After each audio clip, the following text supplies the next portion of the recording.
Here's how to download and install FL Studio. First, open your browser. Any one will do, like Chrome or Edge, and search for FL Studio Download. Look for the official site, which is image-line.com. That's the company that makes FL Studio. Once you're on their site, go to the download page.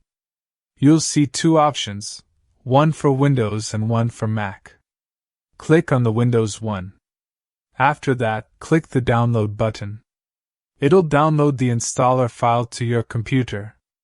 Depending on your internet, this might take a few minutes. When it's done, open your Downloads folder and double-click the file you just downloaded. That'll launch the installer. Just go through the steps, accept the terms, hit Next a few times, and either choose where to install it or leave it on the default folder. Then click Install and wait for it to finish.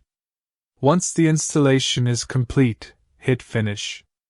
You should see an FL Studio icon on your desktop. Double-click it to launch the app.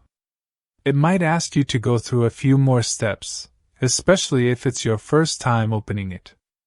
FL Studio gives you a free trial version at first, so you can play around with most of the features even before you buy a license.